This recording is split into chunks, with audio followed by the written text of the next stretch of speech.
Centro 1, CMI. Buenas noches, bienvenidos a las noticias. Los siguientes son los 3 hechos más importantes de hoy en Colombia. Una grave emergencia se registró hoy en la vía que comunica los departamentos de Valle del Cauca y Quindío. El puente que pasa sobre el río La Vieja, que une a los dos departamentos, colapsó en horas de la tarde. 2 policías que transitaban por el lugar murieron y 15 personas más quedaron heridas. A esta hora las autoridades desvían el tráfico represado hacia otras vías. Ampliaremos esta noticia en nuestra emisión nacional a las 9 de la noche. Luego de permanecer secuestrados por 12 horas, fueron liberados 16 militares en Toribío, Cauca. La Guardia Indígena los tuvo privados de la libertad luego de un operativo del ejército que tenía como misión capturar a un homicida. En medio de forcejeos fue herido un comunero. Ampliación de esta noticia en nuestra emisión nacional a las 9 de la noche. Por orden presidencial salió el director de la Policía Nacional. El general Henry Sanabria fue llamado a calificar servicios. En su reemplazo llega el general retirado William Salamanca. También salió la subdirectora de la Policía, general Jacqueline Navarro. Vamos a ampliar esta noticia en nuestra emisión nacional a las 9 de la noche. Las siguientes son las noticias más importantes del mundo hoy. El mundo se estremece con el horror de la guerra en Ucrania. Fuerzas rusas decapitaron a un soldado ucraniano y grabaron la ejecución. La Organización Mundial de la Salud registra la primera muerte por gripe aviar en China y activa las alarmas.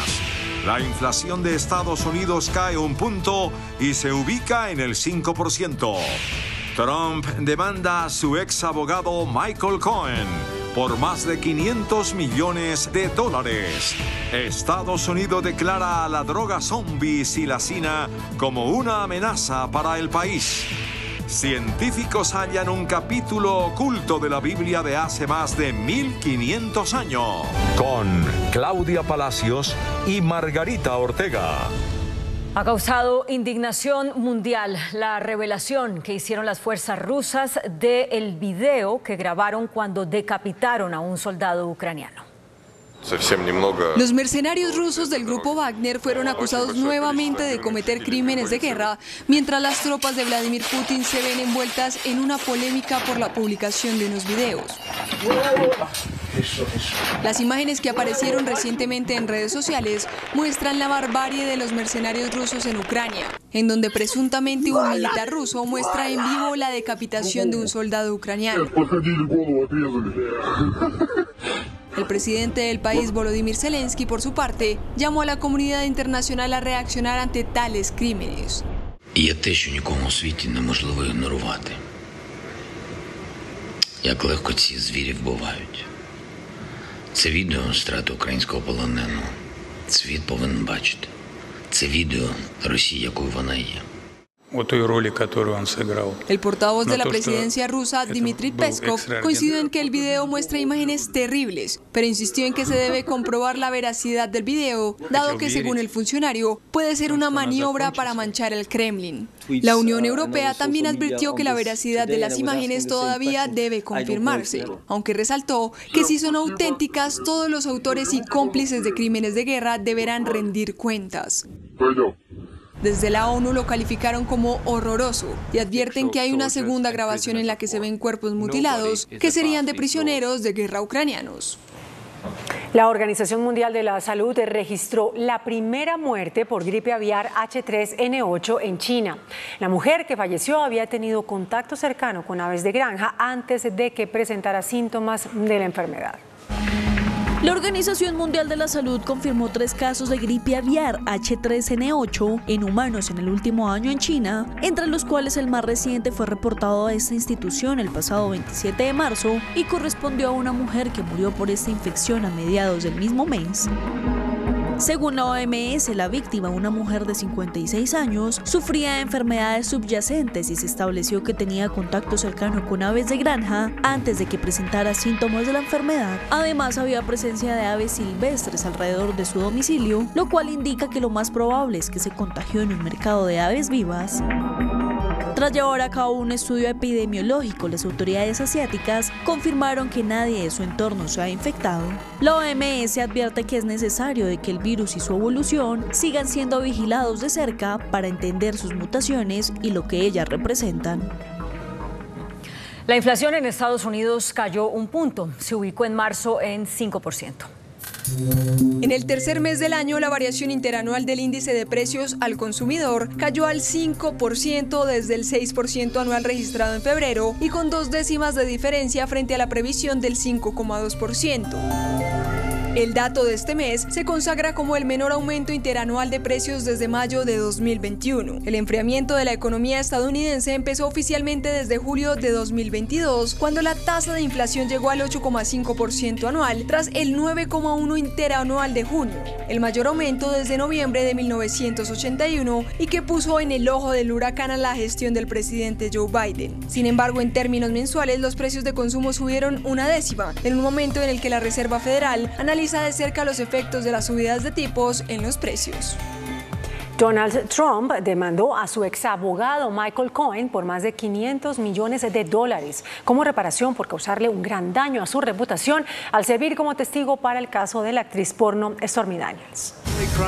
El expresidente de Estados Unidos, Donald Trump, demandó a su exabogado Michael Cohen, involucrado en el caso de los pagos a la actriz porno Stormy Daniels, por causarle un gran daño a su reputación y le pidió más de $500 millones como reparación.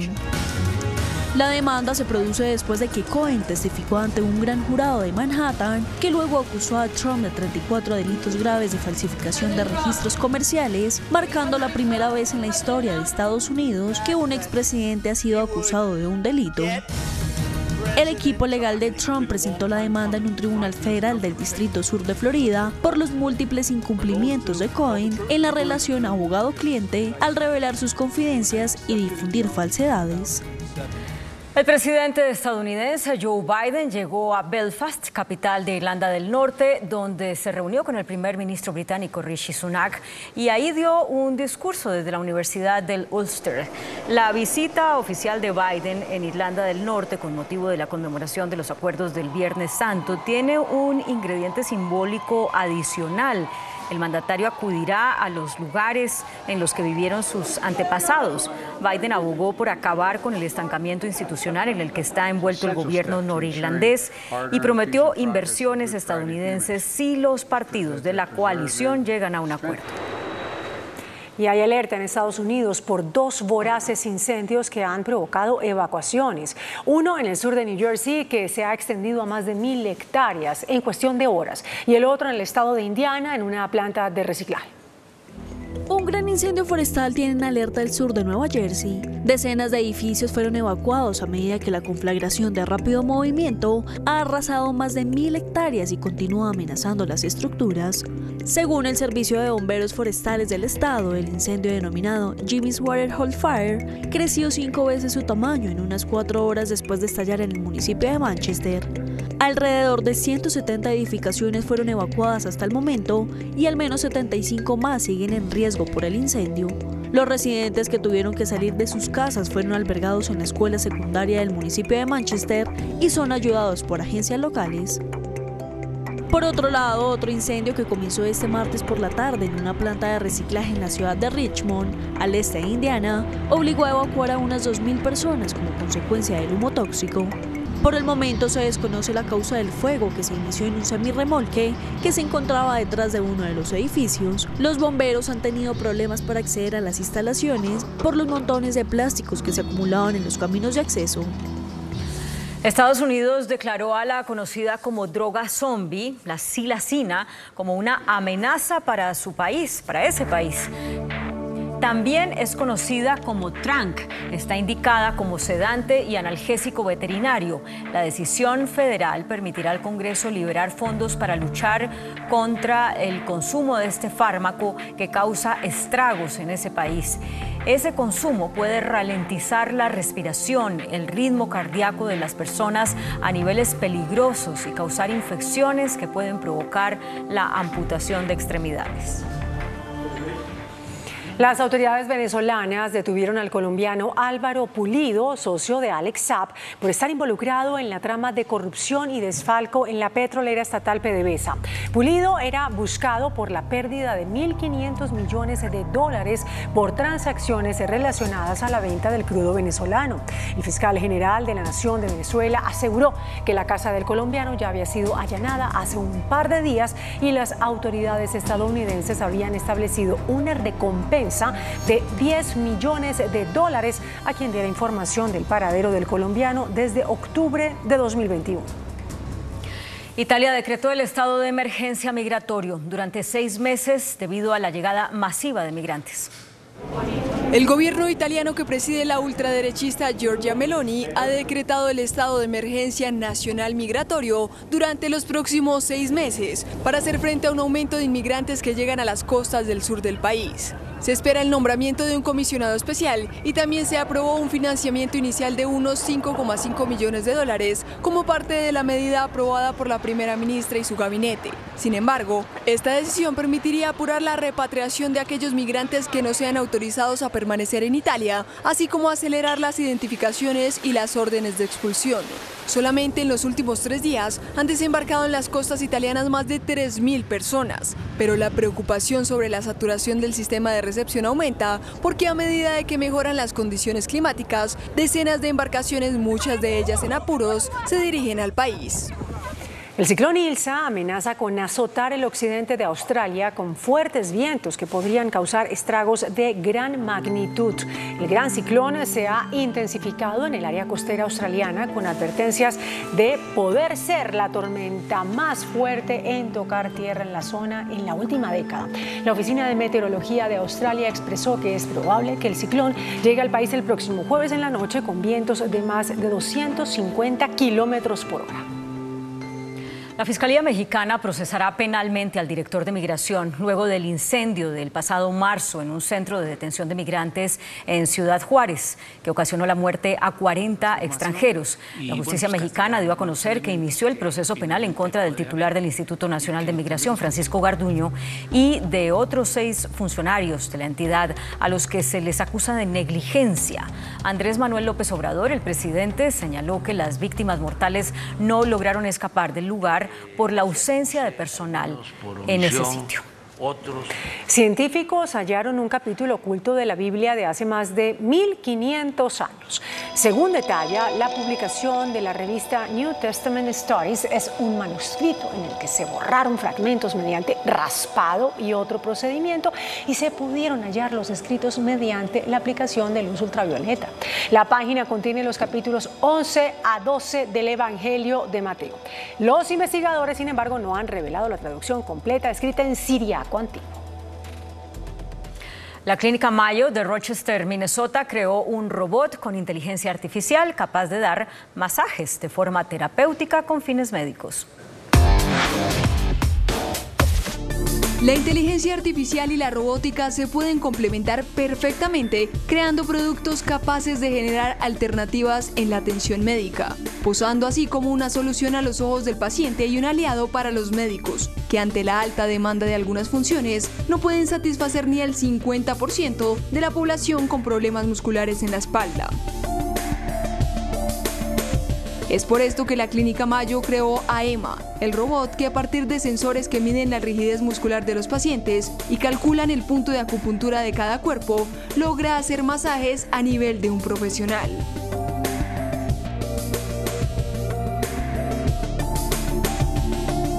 La idea de la clínica estadounidense es expandir la medicina convencional en lugar de reemplazarla, por lo que la función del robot es complementar las labores que los expertos no alcanzan a cumplir. Muy buenas noches. El presidente de la República se reunió hoy con los ponentes del proyecto de reforma laboral que su ministra del Trabajo presentó al Congreso. La coordinadora ponente de este proyecto es la representante María Fernanda Carrascal, quien es miembro del Pacto Histórico. Ella asistió a la reunión y es nuestra invitada de esta noche. Doctora María Fernanda, muy buenas noches. Gracias por aceptar esta invitación. ¿Qué tipo de acuerdos hubo hoy entre los ponentes y el presidente sobre la reforma laboral? Yamil, muchas gracias por la invitación. A los televidentes y a las televidentes, gracias por este espacio. Y bueno, el principal acuerdo y el más importante, el más trascendental, es que la reforma laboral no será cambiada, sino que será mejorada. Entre todos y todas vamos a hacer la mejor reforma posible, porque los ponentes que hoy fuimos convocados, que somos quienes hacemos parte de la coalición de gobierno ampliada, entendemos lo trascendental que es para el país hablar de derechos laborales y de regular las relaciones laborales, particularmente en este momento que atraviesa no solamente el país, sino el mundo. Entendemos la necesidad de que el país se actualice en materia de derecho laboral, entendemos la necesidad de que este país sea más productivo y más competitivo, pero como le digo, entendemos tanto esto que hemos llegado al acuerdo de mejorar este proyecto. Hemos llegado al acuerdo de sacarlo adelante a través del diálogo, y que a pesar de que este proyecto ya fue ampliamente discutido, fueron más de 152 reuniones, también se conformó una mesa tripartita entre el Estado, el gobierno, claro está, los trabajadores y los empresarios.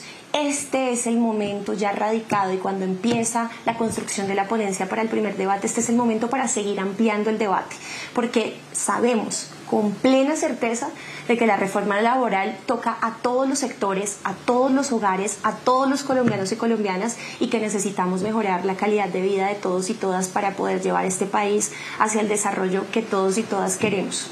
Pero entonces, doctora María Fernanda, ¿qué piensa usted hacer para mejorar, como dice el proyecto? Bueno, lo primero que tenemos que hacer es que ponernos de acuerdo entre los ponentes. Yo soy coordinadora ponente justamente para permitir que haya una articulación entre los ponentes de los diferentes partidos. Somos 9 ponentes en total de diferentes partidos, como lo dije antes, no solamente de la coalición del gobierno, sino que también hay ponentes de la oposición, de Cambio Radical y del Centro Democrático. Debemos entregar toda la información posible, en eso estamos desde hace semanas con nuestro equipo haciendo un análisis exhaustivo de la reforma laboral. Vamos a entregar todo lo que tenemos, recursos, pero sobre todo la voluntad para juntar, para abrir más espacios, ojalá mesas técnicas, audiencias públicas, pero esto al final de cuentas va a ser acordado con los ponentes. Es la única manera en la que podemos sacar adelante esta reforma tan trascendental para el país. Pero, ¿qué se proyecta hacer de parte suya, doctora María Fernanda, para lograr un acuerdo primero entre los 9 ponentes? Bueno, lo primero es que vamos a hacer una reunión el próximo martes con la ministra del Trabajo. Hemos llegado a un acuerdo con ella hoy. Los ponentes le hemos propuesto que nos reunamos a hacer una revisión exhaustiva del proyecto artículo por artículo, porque es importante también que nosotros tengamos esta información de primera mano de todos los acuerdos a los cuales se llegó en esta mesa tripartita. Ha hecho carrera la idea de que el gobierno se reunió con muchos sectores, pero no incluyó en la reforma esos cambios, y sí se incluyeron. La ministra nos va a hacer la presentación, como digo, artículo por artículo el martes, y vamos a programar una jornada completa, una jornada de inmersión con todo el equipo de la ministra y nuestros equipos asesores, los congresistas, ponentes, para poder hacer la mejor ponencia posible. La única manera de hacerlo es teniendo la información de primera mano. Eso como primera medida. Y como segunda, ya nosotros hemos estado haciendo mesas técnicas, nos reunimos recientemente con empresarios de plataformas digitales, pero también nos reunimos con los clústeres de la Cámara de Comercio de Bogotá, y toda esa información que hemos venido recogiendo y que vamos a recoger de por lo menos 14 mesas técnicas con distintos sectores, como el sector de gastrobares, de restaurantes, entre otros, entretenimiento.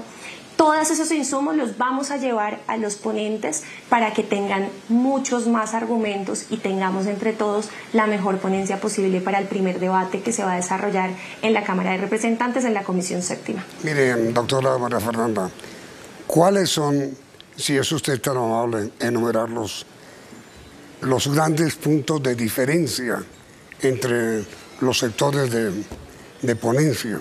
¿Cuáles son los puntos de diferencia, los más importantes? Bueno, los más importantes tienen que ver justamente con una de las apuestas más trascendentales que nosotros tenemos, y es devolverle a los trabajadores y trabajadoras los derechos perdidos luego de la reforma de la 789 del 2002, que tienen que ver con recargos nocturnos y con dominicales. Queremos devolverle esa posibilidad a los trabajadores y trabajadoras.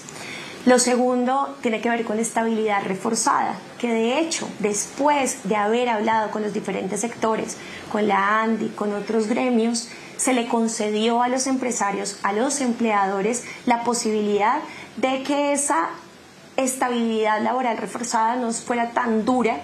Sí hay unos cambios. Y la tercera, no, esas son básicamente, Yamid, a grandes rasgos, dos de las grandes diferencias que se tienen, pero sabemos que pueden ser fácilmente solventables. Lo más importante es que aquí hay una intención de mejorar el proyecto y el diálogo está completamente abierto. Esas son las dos grandes diferencias.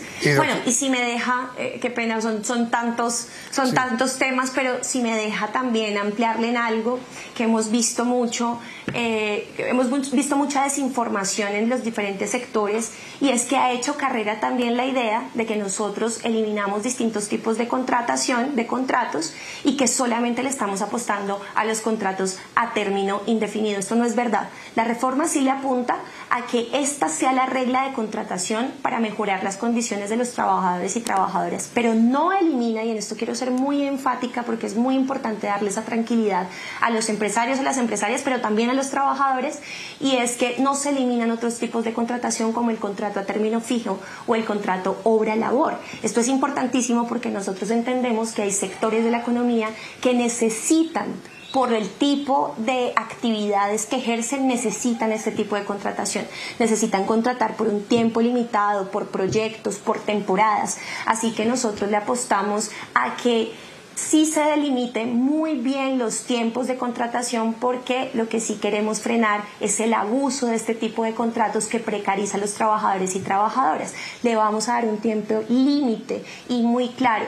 Si pasan ese tiempo límite, que es de 2 años, tienen que volverse contratos a término indefinido. No pueden los trabajadores y trabajadoras bajo ninguna circunstancia estar ejerciendo labores misionales y permanentes con contratos que no son a término indefinido. Entonces, como usted dice, doctora Luisa Fernanda, no es cierto que se acaben los contratos a término fijo. Se acaban es los contratos que permiten una contratación a término fijo para eludir responsabilidades laborales. Exactamente. Lo que estamos tratando de evitar justamente es que se usen los contratos de prestación de servicio, los contratos a término fijo, los contratos obra-labor, para renovar reiteradamente la contratación y así eludir las responsabilidades que se tienen con los trabajadores y trabajadoras, no pagándoles por completo todas sus prestaciones y lo que les corresponde por ley y por derecho. ¿Cómo van a hacer para evitar que los contratos a término fijo sean utilizados para eludir compromisos laborales? Bueno, justamente esto es lo que queremos hacer a través de la reforma laboral. Yo creo que aquí entra una reflexión muy importante, y es que la reforma lo que viene a hacer es a regular las relaciones, a modernizar el derecho laboral, pero hay algo trascendental que está pasando en el país y que justamente hace parte de tramitar una reforma laboral, y es que al estar hablando, al estar debatiendo, tenemos que hacer muchísima pedagogía. Esto también se trata de cambiar nuestras relaciones laborales a nivel cultural. Yo he estado diciendo en todos los espacios en donde he podido desarrollar este tema, incluidas mis redes sociales, en la calle, en el Congreso de la República, en escenarios académicos, y es que tenemos que reconstruir el tipo de relaciones laborales que tenemos que construir espacios de trabajo mucho más solidarios, de más confianza, definitivamente espacios de trabajo donde se habla más, donde se tiene más confianza y donde hay más condiciones laborales, mejores condiciones de salud mental, por ende, para los trabajadores y trabajadoras, que redundan en la productividad de los mismos.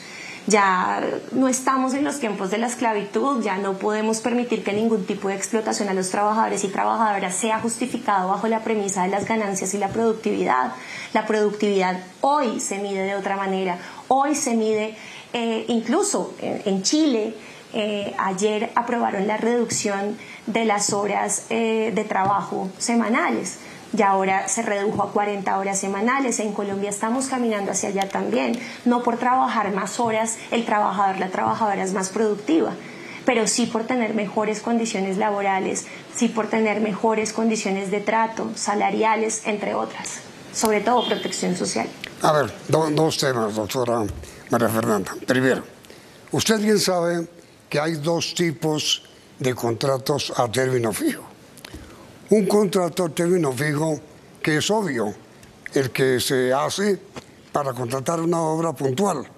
Arregle esta puerta, mejore este carro, etcétera, etcétera, etcétera. Eso es un término fijo, que es legal. Pero cubiertos por esa legalidad, se elude, se contrata a término fijo cuando debería contratarse a término indefinido. ¿Cómo se va a hacer para evitar el contrato a término fijo cuando debería ser indefinido? Bueno, ya mira, eso queda consignado en la reforma laboral. Se haría una reforma al Código Sustantivo del Trabajo, pero son los mecanismos que tiene el Ministerio del Trabajo para hacerle seguimiento, control y vigilancia a los empleadores para que cumplan con sus funciones. También tenemos que darle más herramientas a los trabajadores, a las trabajadoras, para que sepan cómo exigir sus derechos. Digamos que me quedo muy limitada para responderle esto porque no hace parte de mis funciones la ejecución del mismo. No, pero digo... Pero la regulación a través de la ley. Lo entiendo perfectamente. Pero usted, como coordinadora de ponentes, ¿qué piensa sobre este tema? Bueno, pienso justamente que tenemos que meterle todas nuestras intenciones y todo lo que podamos hacer a que haya una pedagogía muy exhaustiva. Yo en lo personal le voy a invitar a los ponentes a que hagan lo mismo. Ya he venido invitándolos en las últimas horas a que salgamos a las calles en la búsqueda de las personas, a hablar uno a uno con las personas, a hacer pedagogía. La cultura del empleo en Colombia tiene que cambiar, el mundo del empleo tiene que transitar hacia el trabajo decente, y la única manera de que esto suceda no solamente es regulando, sino también es empezando a cambiar esas relaciones, y eso tiene que ser a través de conciencia. Porque nosotros podemos hacer muchas leyes que son necesarias, que es necesaria hacer la regulación, que es necesaria empezarlo a cambiar desde ahí, pero también necesitamos cambiar conciencias, cambiar la manera en la que se relacionan los trabajadores con sus empleadores. Pero usted, como coordinadora de ponentes, ¿qué piensa sobre quienes tienen que trabajar de noche en plataformas, en cines, en restaurantes, en todo tipo de actividad nocturna? Yo pienso que estas personas merecen recibir su recargo nocturno, merecen que su actividad sea completamente reconocida, merecen también poder cotizar hacia adelante. Entonces creo que las dos reformas, tanto la pensional como la laboral, están estrechamente ligadas para proteger el trabajo joven. Las personas que usted me acaba de mencionar que hacen parte de esos sectores son personas jóvenes. Y hacia ellas también está dirigida esta reforma, particularmente porque los nuevos modos de trabajo, sobre todo después de la pandemia, y que tienen que ver y están estrechamente ligadas con la tecnología, con el entretenimiento, pues son sectores en donde hay una alta tasa de informalidad, y esto al final va a redundar, no en este momento, sino hacia futuro, en una vejez desamparada y en un sistema que no los va a poder sostener. Entonces, usted, como coordinadora de ponentes, ¿está de acuerdo en que las horas nocturnas comiencen a contarse desde las 6 de la tarde y no desde las 8 o 9 de la noche? Yo como coordinadora ponente le puedo decir una cosa. Hasta el momento prefiero no entrar en este debate exhaustivo porque es la primera reunión que he tenido con los coordinadores y tengo una responsabilidad de respetar y brindarle garantías a los demás ponentes. Como representante del gobierno, de la bancada de gobierno del Pacto Histórico, pues claramente que estoy con este proyecto, que además por eso también nos eligieron a nosotros en las urnas, no solamente al presidente Gustavo Petro, sino a nosotros como representantes del Pacto Histórico. Pero repito, hoy como coordinadora necesito brindarle garantías a los ponentes y no puedo hablar por todos, eso es lo más importante. Todavía no puedo hablar como coordinadora ponente, sino como representante a la Cámara del partido de gobierno que defiende estas reformas y que le va a brindar todas las garantías posibles para la construcción de la ponencia a los ponentes de los diferentes partidos. Entonces, doctora María Fernanda, le pregunto a la ponente, que es usted, además de ser coordinadora. En Chile se acaba de aprobar, como usted bien recordó, rebajar la jornada laboral semanal de 48 a 40. En Colombia, así es. En Colombia la reforma hasta ahora propone 42, no 40, 42. Le pregunto a la ponente, no a la coordinadora, a la ponente, ¿usted qué piensa de esa reforma?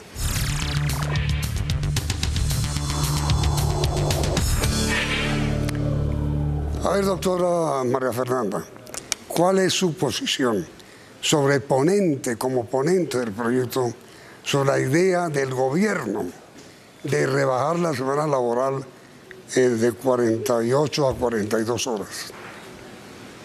Bueno, Yamida, el gobierno no propone esto exclusivamente. Digamos, lo que hace el gobierno a través de la reforma laboral es reafirmar una orden que da la ley 2101 del 2021, que de hecho fue presentada por el Centro Democrático, demostrando así que varios sectores estamos de acuerdo con la idea de que se deben reducir las horas semanales, así como se acaba de hacer en Chile, que se redujo el horario laboral semanal de 48 horas a 40 horas. Otros países, por ejemplo en Argentina, ya hay desde la época de Juan Domingo Perón 36 horas laborales semanales.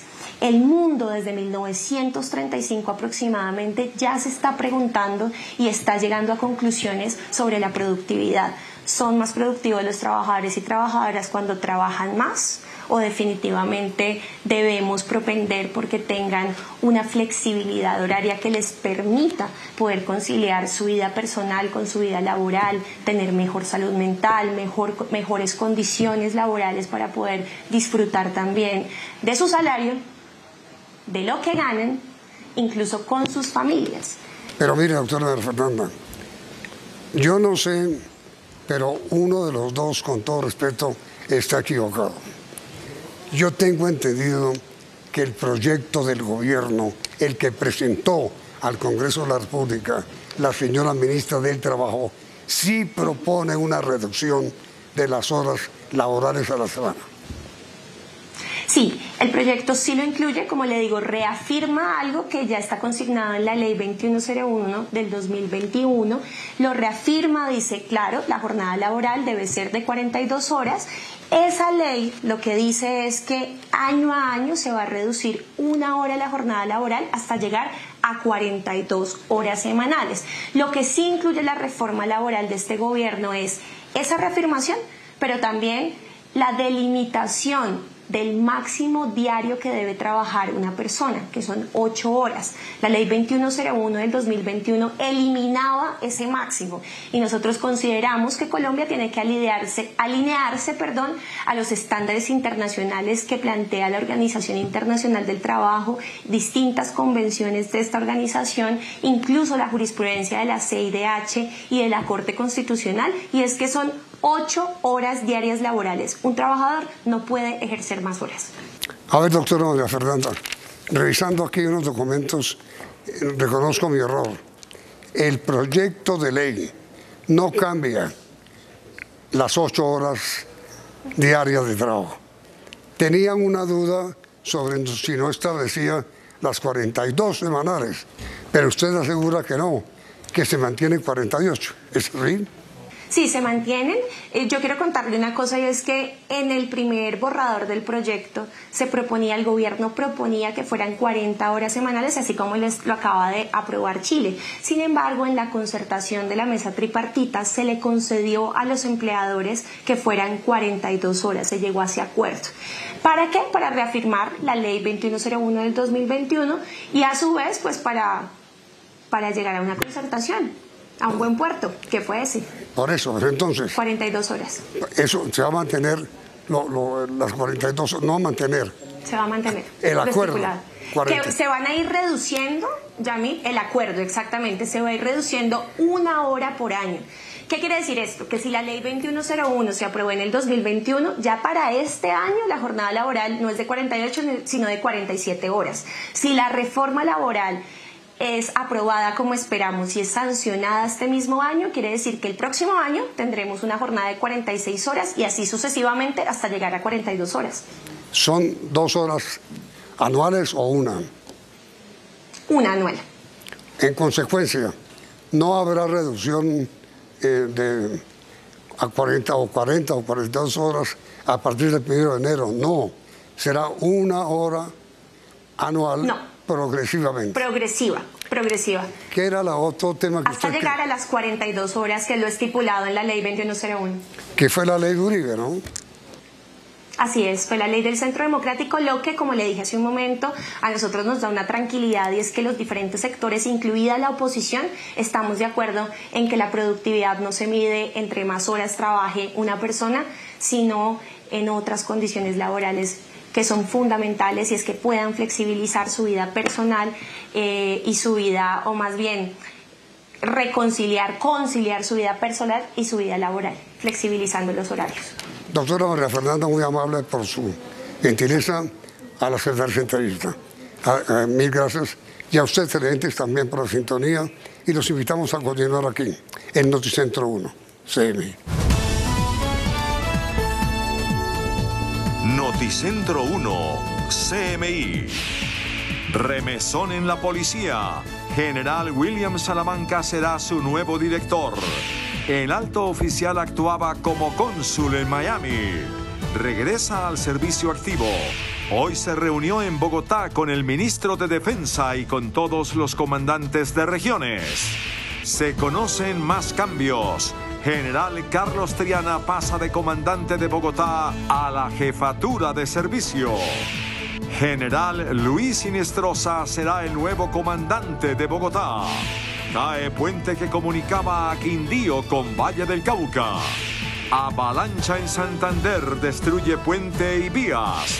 Nuevo ataque del fiscal general al gobierno. No hay política de seguridad. Desde el domingo, diálogos con disidencias de Iván Mordisco. Con Claudia Palacios y Margarita Ortega. Iniciamos nuestra segunda hora de noticias. Por segunda vez en la historia de Colombia, un general que estaba en retiro regresa al servicio activo, a la dirección de la policía. Se trata del general William Salamanca, quien reemplazará al general Henry Sanabria en ese más alto cargo de la institución. También sale la subdirectora general, Jacqueline Navarro. Remesón en la cúpula de la Policía Nacional. Por orden del presidente Gustavo Petro, salió de la institución el general Henry Sanabria, quien se desempeñaba como director. En su reemplazo, llega el general retirado William René Salamanca. También fue llamada a calificar servicios la subdirectora de la policía, general Jacqueline Navarro. En su reemplazo quedará el brigadier general Tito Castellanos. Se desempeñaba como jefe del servicio de la policía. Agradezco el arduo trabajo del general Henry Sanabria y la general Jacqueline Navarro en la Policía Nacional. El nuevo director de la policía será el general William Salamanca. Es un mayor general de la Reserva con más de 37 años de experiencia en la institución. Agradezco a Dios, al señor presidente Gustavo Petro y al señor ministro de Defensa por permitirme haber sido el director general de la Policía de Colombia. El general retirado William Salamanca, nuevo director de la policía, ejercía como cónsul en Miami. Mientras llega de Estados Unidos, la dirección de la institución quedará a cargo del general Tito Castellanos. Para Armando Vergara, veedor de la policía, una de las razones de la salida del general Sanabria tendría que ver con sus polémicas declaraciones cuando fueron secuestrados 79 policías en San Vicente del Caguán. El director de la policía dijo la verdad que habían sido secuestrados. El ministro del Interior dice que era un cerco humanitario. Eso no era un cerco humanitario, era un secuestro. Se refiere también a un descontento dentro de la institución. Hay una escasez total de generales, hay una escasez ya de coroneles, de mayores, porque se han retirado por la misma desmotivación que tienen, no solamente los oficiales, sino las bases también están desmotivadas por la falta de apoyo del mismo gobierno hacia ellos. El general Sanabria estuvo 8 meses en su cargo, el menor tiempo que ha durado un director en el último siglo en Colombia. El general William Salamanca sería el segundo oficial retirado que llega a la dirección de la policía. El primero fue en el gobierno del expresidente Álvaro Uribe Vélez en el año 2002, cuando asumió el general retirado Teodoro Campo. En la dirección de la policía en Bogotá se llevó a cabo la primera reunión que lideró el nuevo director de la Policía General, William Salamanca. Noticentro 1 CMI conoció detalles de otros cambios que vendrán en la institución. En la dirección de la Policía Nacional se llevó a cabo una de las 2 reuniones que sostuvo el nuevo director de la Policía General retirado, William Salamanca, este miércoles. A las 3 de la tarde estuvo reunido con altos mandos de la institución y con todos los comandantes de región. Su primera frase de saludo a todos sus subalternos fue: "Es un honor volver a portar el uniforme de la Policía Nacional". Luego estuvo con el ministro de Defensa en una reunión privada. CMI conoció que en medio de las reuniones se habló de otros cambios de la policía, como la llegada del general Carlos Triana, actual comandante de la Policía de Bogotá, a la jefatura del Servicio de la Policía, dirección que estaba a cargo del general Tito Castellanos, que ahora será el subdirector de la policía. A cargo de la Metropolitana de Bogotá quedaría el general Luis Ramírez Inestrosa. El general Salamanca viajaría en las próximas horas a Miami a entregar su cargo como cónsul. El general William Salamanca estuvo 20 meses fuera del servicio de la policía. Volverá a usar el uniforme como máximo comandante de toda la Policía de Colombia. Es un compromiso que tenemos con el país y también un compromiso al interior de la policía de atender estas responsabilidades que nos ha delegado la institución, y lo hacemos con felicidad y con mucha responsabilidad. El general retirado William René Salamanca es el nuevo director de la Policía Nacional. Salamanca estudió administración de empresas, además es administrador policial. Tiene especialización en relaciones internacionales, en seguridad integral, con una maestría en gobierno y políticas públicas de la Universidad Externado y de la Universidad de Columbia en Nueva York. Su inicio en la Policía de Colombia fue en 1985. Desde ese año escaló hasta llegar a director de Seguridad Ciudadana en 2018. Aquí lo que vale la pena señalar es que los colombianos deben sentirse tranquilos porque hay una policía abnegada, comprometida, en cabeza de un director de la policía que todos los días atiende estas inquietudes para corregir lo que hay que corregir y para subsanar lo que haya que subsanar. En 2019 llegó a la dirección de la Inspección General de la Policía. También fue director de Tránsito y Transporte, comandante de la Región 4 de la Policía en Nariño, Valle del Cauca y Cauca. Estuvo en la Dirección de Protección y Servicios Especiales. Definitivamente, si no hay ese sello policía-comunidad para trabajar en pro de la seguridad, no habrá éxito. Aquí no podemos trabajar policías solos, sin el apoyo de la comunidad. Durante el anterior gobierno del presidente Iván Duque se presumía que llegaría a la dirección. Sin embargo, quien subió fue el general Ate Ortúa, con quien tuvo inconvenientes internos. Cuando se hizo el empalme entre el expresidente y el actual mandatario Gustavo Petro, fue quien se encargó de recibir las observaciones y problemas de la entidad. El general Salamanca salió en medio de una remesón de 52 generales por la llegada de Sanabria como director nacional. Luego fue designado como cónsul en Miami. Su contacto con el gobierno Petro tomó fuerza en los últimos meses. Su asesoría externa en temas de seguridad hoy lo tienen como el nuevo director de la Policía Nacional de Colombia. El ministro del Interior, Alfonso Prada, aseguró que el relevo en la dirección de la policía obedece al nuevo enfoque que tendrá la institución hacia lo que denominó una seguridad humana. El ministro del Interior, Alfonso Prada, dijo que el gobierno solo tiene agradecimiento con el general Sanabria y afirmó que su salida de la dirección de la Policía Nacional no tiene que ver ni con la operación en el Caguán ni con sus creencias religiosas. No tenemos sino gratitud con él, no hay ningún tipo de razón fundamentada en esa operación, en donde además la misma versión ha sido aclarada plenamente por el general Sanabria del trabajo coordinado que hicimos. El presidente señaló con mucha claridad el contexto en que eso se dio. No tenemos ninguna objeción a lo que él ha mencionado. Esto dijo Prada sobre las creencias religiosas y aquellos que dicen que su salida fue por esta razón. El propio presidente le dijo al país con mucha claridad que respetamos la libertad de pensamiento, la libertad religiosa, no solamente del general Sanabria, sino de todos los miembros de la institución y de todos los colombianos y las colombianas. En otros temas, hubo una grave emergencia en la vía que comunica a los departamentos de Valle del Cauca y Quindío. El puente ubicado sobre el río La Vieja, en la población de La Tebaida, colapsó. Provocó la muerte de 2 policías y heridas a 15 personas más. Las autoridades buscan soluciones para recobrar la movilidad por ese importante corredor vial. 2 uniformados, un subintendente y un patrullero de la Policía Nacional que se movilizaban en un vehículo institucional perdieron la vida en un hecho que se presentó de manera intempestiva en la tarde de hoy, mientras de manera habitual se realizaba el tránsito vehicular en zona rural de La Tebaida, a la altura del sector de la Alambrada, en la vía que en su paso por el Quindío comunica al Valle del Cauca con el centro del país. Autoridades tratan de establecer con exactitud los móviles que ocasionaron el siniestro y en donde resultaron además 15 personas heridas que se movilizaban en 2 tractocamiones y un carro particular. Tenemos un plan de contingencia en el puente del río Barragán para la gente de Caicedonia y estamos solicitando estas rutas alternas para vehículos pesados que vengan desde la ciudad de Bogotá y a Cajamarca, la línea, se desplacen hacia Pereira, Cartago, Valle del Cauca. Para vehículos livianos por la ruta Montenegro, Quimbaya, Alcalá. Vamos a tener los operativos allí con la policía, el ejército, para que ningún vehículo de carga pesada pase por estas vías porque podrían colapsar los puentes que tenemos en esta estructura. Lo que tenemos por ahora con información es que 3 camiones de la policía, presuntamente con armamento de la policía, de la fuerza pública, estaban transitando. Se generó esta situación con el puente y hubo 2 víctimas lamentables que hoy el gobierno nacional lamenta y que nosotros estamos ya en terreno atendiendo esta situación. Con la advertencia hecha por las autoridades de que el único paso alterno para comunicarse con el Valle del Cauca es la vía al corregimiento de Barragán, que se encuentra cerrada hace meses por un deslizamiento, habitantes y conductores se encuentran en la incertidumbre ante el restablecimiento de la vía. Lo que alcanzamos a ver, que grabamos en el video, fue que se cayeron 2 tractomulas, 2 camiones turbo, un carro particular, en el cual el puente se desplomó por el peso de los vehículos pesados.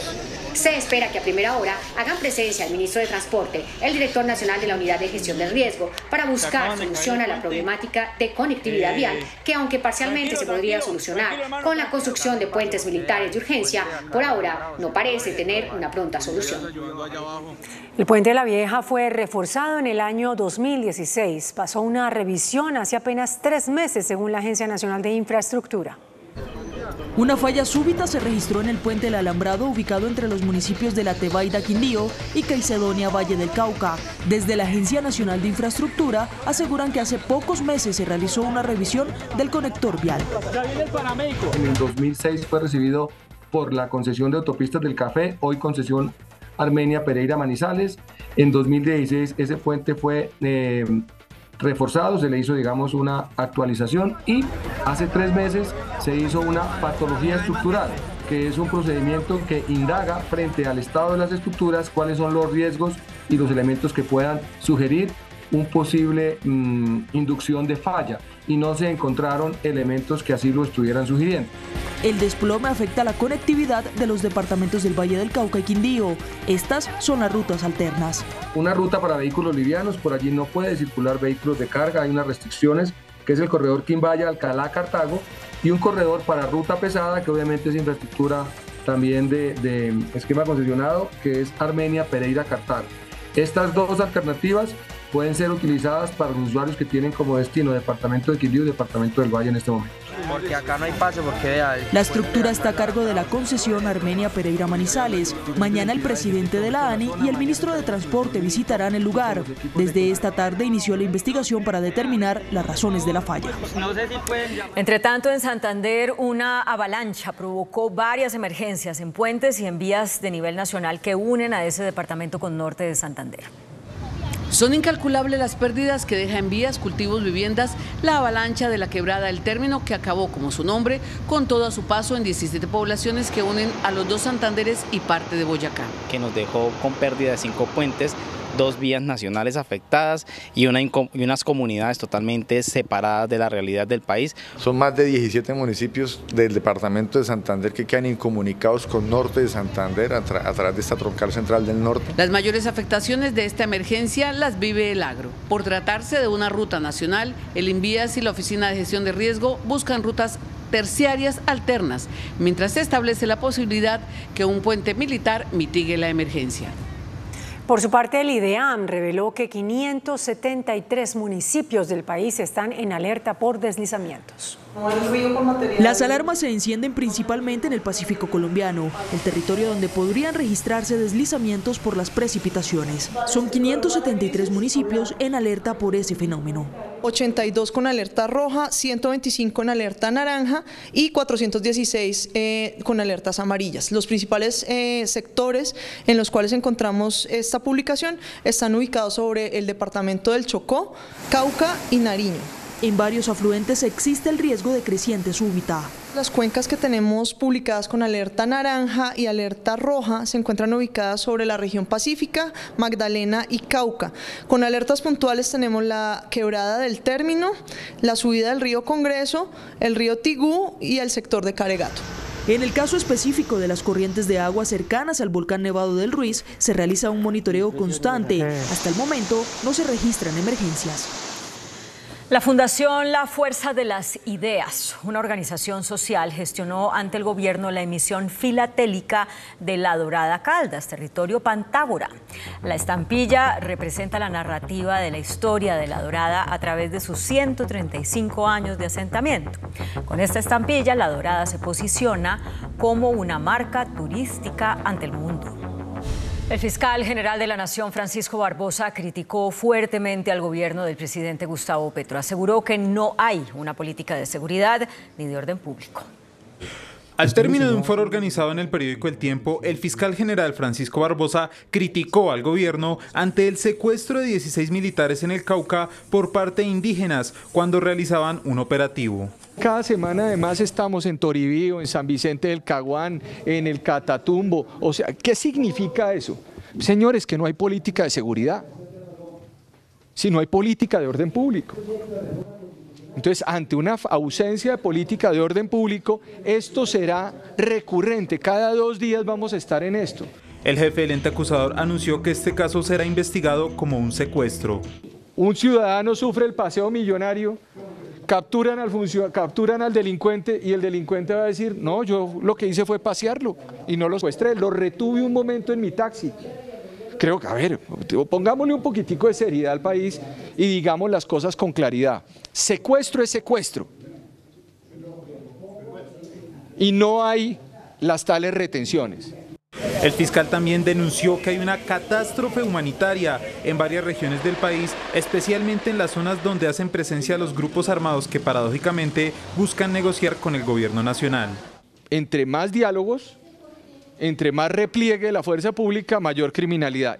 El fiscal dijo que espera que la fuerza pública reactive las capturas contra homicidas de líderes sociales que estarían frenadas en departamentos con dificultades de orden público. El pronunciamiento del fiscal se conoció con el secuestro y posterior liberación de 16 militares por parte de la Guardia Indígena en el Cauca. Los uniformados fueron entregados a una comisión de la Defensoría del Pueblo.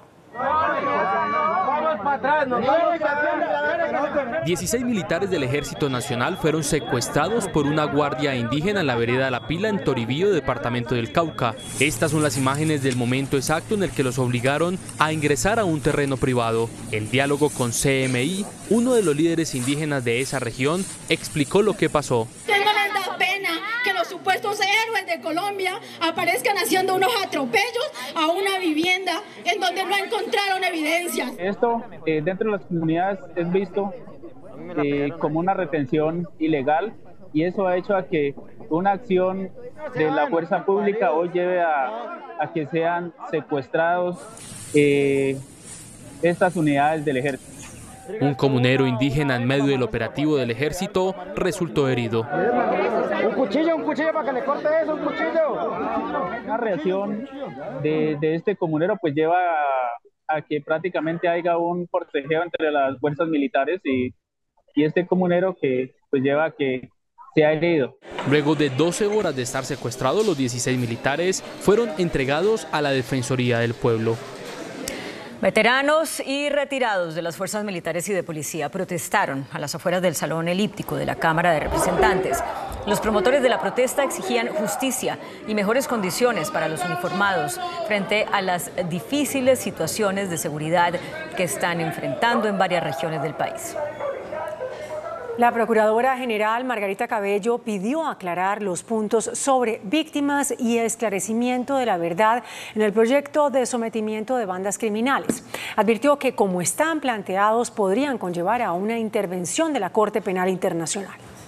En un foro en el que se analizó la ley de sometimiento, la Procuradora advirtió que se tienen que hacer modificaciones al proyecto, pues la Corte Penal Internacional podría intervenir. Con el máximo de verdad posible. Y por otro lado, con la mayor reparación integral posible. Eso tiene que ser fundamental. Además, porque creo yo que de no hacerlo, podríamos de pronto activar a la Corte Penal Internacional. La jefe del Ministerio Público también alertó sobre el papel de las víctimas en la ley de sometimiento y dijo que no está de acuerdo en que los narcotraficantes conserven parte de su fortuna. A estos que hacen masacres, genocidio, etcétera, etcétera, se les van a poner entre 6 u 8 años. ¿Qué más beneficio quieren? La Procuradora además dijo que se debe garantizar la operación de la fuerza pública durante un eventual sometimiento. El ministro de Justicia, Néstor Osuna, le respondió las críticas a la Procuradora Margarita Cabello. Dijo que no habrá una intervención de la Corte Penal Internacional en caso de que se apruebe el proyecto de ley de sometimiento de las bandas criminales. El jefe de la cartera de Justicia se refirió a la alerta de la Procuradora sobre una eventual intervención de la CPI por la ley de sometimiento de bandas criminales. La Procuradora está haciendo allí una interpretación errada, o al menos que yo no comparto, porque el proyecto de ley tiene todo un capítulo de reparación a las víctimas que incluye reparación individual, reparación colectiva. El ministro defendió la iniciativa y destacó que en caso de que se apruebe el proyecto de ley habrá beneficios porque se podrá hacer enjuiciamientos colectivos de los narcotraficantes. Hay una forma muy robusta y muy contemporánea de protección de los derechos de las víctimas. En ese sentido, por supuesto que sí, la Procuraduría tiene algo que aportar para mejorar aún más y robustecer la protección a las víctimas, pues bienvenidos esos aportes. El presidente del Senado, Roy Barreras, señaló que en el trámite en el Congreso se tendrá en cuenta las recomendaciones de la Procuradora y el fiscal. La Jurisdicción Especial para la Paz inició el análisis de las sanciones que impondrán a militares en retiro adscritos al batallón La Popa por la ejecución de falsos positivos. Los crímenes que el Tribunal para la Paz acaba de asumir la competencia sobre el caso de 12 militares en retiro que operaron con el batallón La Popa en Valledupar y que aceptaron haber participado en 135 asesinatos y desapariciones forzadas cometidos entre los años 2002 y 2005. En alianza con grupos paramilitares. Entre las víctimas hubo integrantes de los pueblos indígenas Wiwa y Cancuamo.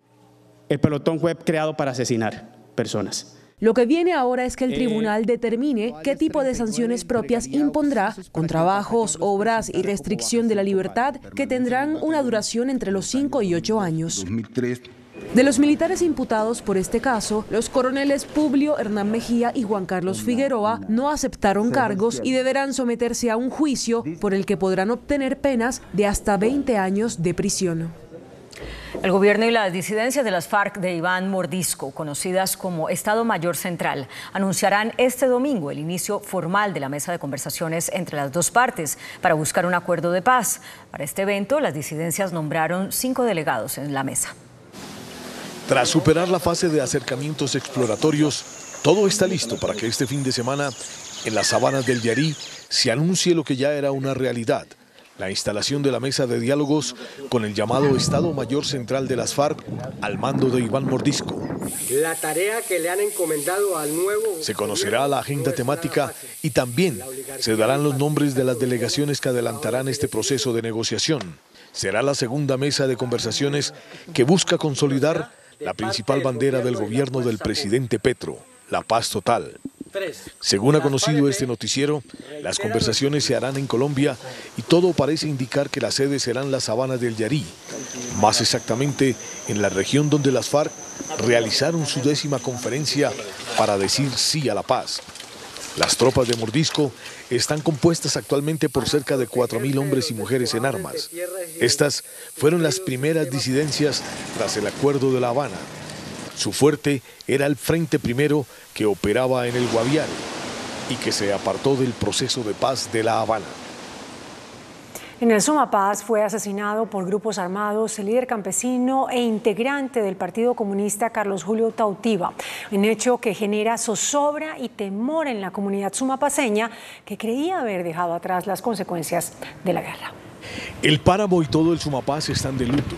Cayó Carlos Julio Tautiva, uno de esos líderes que han hecho historia en toda la región sumapaceña. Por eso, para los hombres y mujeres de la localidad 20 de Bogotá, este crimen es un golpe a la construcción de paz y a la consolidación del territorio. Todos le decían de cariño Yuyito. Yuyito le gustaba mucho el tema de la ganadería. Lo recordamos también como un gran expositor en las diferentes ferias agroambientales de la localidad, como una persona muy organizada, hacía parte a la Junta de Acción Comunal de la Vereda Lagunitas, donde siempre vivió. Tautiva fue ultimado por sicarios que llegaron a su casa y le dispararon para cegarle la vida. En estos hechos también resultó herida su nuera, Nubia González. Es volver un poco a ese temor, a ese miedo, porque pues no sabemos cuáles fueron, pues digamos, los motivos ni quiénes lo hicieron. Para nosotros es muy fatal, es muy triste que hoy veamos otro campesino sumapaceño asesinado y que no sabemos ni las causas ni por qué fue. Justamente ayer un campesino le había pedido al presidente Petro hacer la paz y parar la matanza de labriegos. Nosotros sí vemos cómo mueren todos los campesinos cuando están en los lotes trabajando. ¿Por qué tenemos que ser así?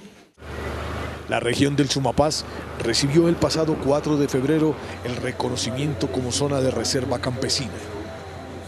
El canciller Álvaro Leiva respondió en la plenaria de la Cámara de Representantes en un debate de moción de censura a una serie de cuestionamientos por los nombramientos en el servicio exterior. La moción se votará la próxima semana. Primero intervinieron los representantes citantes y quienes tenían denuncias contra el canciller y el funcionamiento de la Cancillería. El caso de Antonia Guerrero Velasco, nombrada embajadora en Ecuador, la cual su hoja de vida es publicada por la misma Cancillería, solo cuenta con un título profesional y no cuenta con el posgrado que demanda la ley. ¿Cómo es posible que no hubo ningún pronunciamiento de la Cancillería frente a las múltiples denuncias por acoso sexual y por presunto abuso sexual en cabeza del señor Víctor de Currea, que iba a ser nombrado embajador de Emiratos Árabes? Le cuestionaron también sus repetidas inasistencias a debates de control político y nombramientos a embajadores con investigaciones judiciales. El embajador Armando Benedetti en Venezuela, León Freddy Muñoz en Nicaragua y Camilo Romero en Argentina fueron nombrados con el cumplimiento de todos y cada uno de los requisitos académicos y laborales. Los tres demostraron para su posesión que no tenían antecedentes penales, fiscales ni disciplinarios con certificaciones que son documentos públicos auténticos.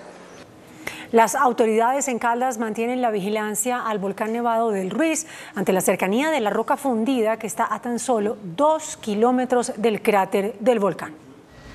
El volcán Nevado del Ruiz continúa presentando un calentamiento en su interior y los expertos aseguran que el magma cada vez está acercándose más a la parte superior del cráter. Sí, tenemos una actividad importante en las últimas horas. Tenemos un emplazamiento de un magma cerca al cráter a cerca de 2 kilómetros de profundidad. Esto fue lo que generó los sismos la semana anterior, movimiento del magma hacia cercanías del cráter. El Servicio Geológico asegura que el volcán está produciendo otro tipo de gases como el dióxido de azufre, que se convierte en un indicativo de cambios al interior del volcán, pero que aseguran es parte de la actividad. Ese azufre se genera obviamente por el contacto de un magma caliente, las emisiones de gases, obviamente es una roca fundida y la cual va generando, digamos, que vapores. Sin embargo, esta emisión continua de ceniza y gases aseguran desde el Ministerio de Salud que no son causantes de enfermedades respiratorias, pero sí hacen recomendaciones para evitar dificultades en la salud. Una de ellas, utilizar tapabocas. Luego del fallo por la disputa entre el operador del relleno, Doña Juana, y el distrito de Bogotá, se desató una polémica sobre la vida útil de dicho relleno. Mientras el distrito asegura que el contrato terminará en 2024, el operador asegura que operará el relleno hasta el 2026.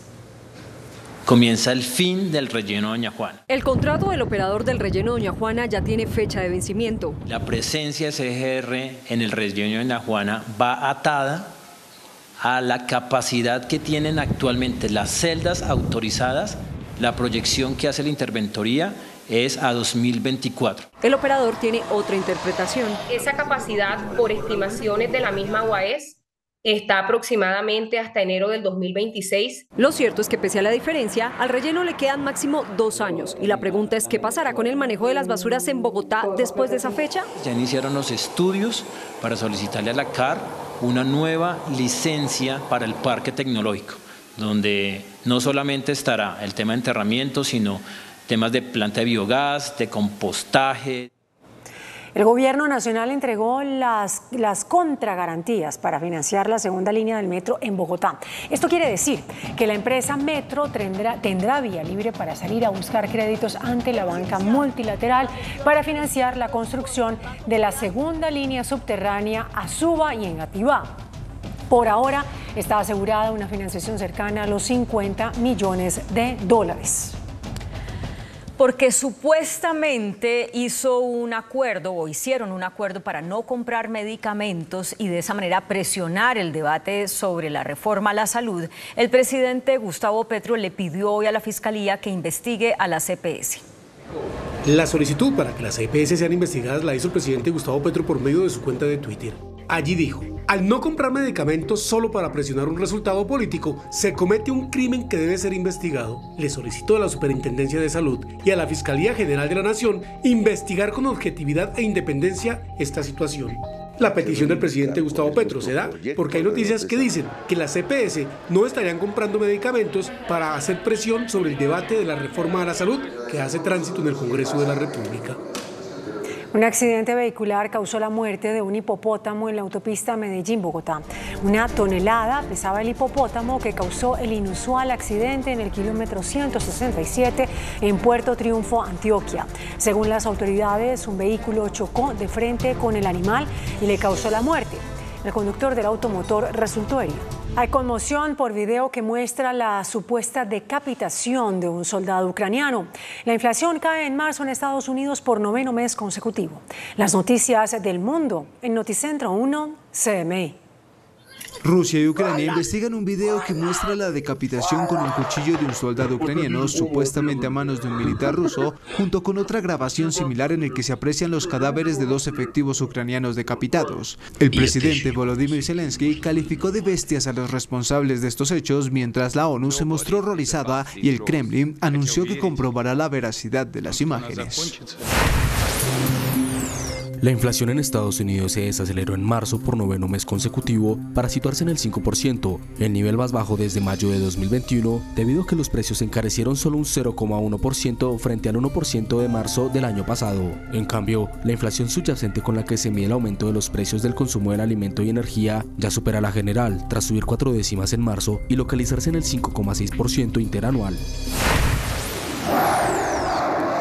La Junta Militar de Birmania reconoció haber realizado el sangriento bombardeo contra una aldea del centro del país donde se reunían miembros de la oposición al régimen. El ataque aéreo habría dejado al menos medio centenar de muertos, la mayoría civiles, y desató una fuerte condena internacional.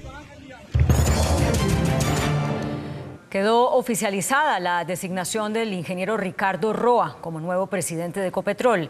El presidente de la República, Gustavo Petro, le fijó una primera tarea al próximo funcionario. El presidente Gustavo Petro aprovechó el acto de posesión de nuevos embajadores, el de Ecuador, Portugal, Trinidad y Tobago y República Dominicana, para fijarle tareas al nuevo presidente de Ecopetrol, Ricardo Roa Barragán. Ecopetrol debe ser un socio fundamental, sobre todo en el tema de hidrógeno verde. No podemos perder tiempo. El mandatario, también sin mencionar a las aerolíneas Viva Air y Ultra, habló de estafa. Ahora que San Andrés se puso de moda en los medios de comunicación por el tema de las aerolíneas estafadoras y que le golpeó, obviamente, económicamente. El presidente Petro recordó que el gobierno está tomando medidas para auxiliar a los pasajeros damnificados por Ultra y Viva. El presidente de la Junta Directiva de Ecopetrol, Saúl Catán, anunció una reorganización empresarial en la empresa con la llegada de Ricardo Roa como nuevo presidente de la compañía.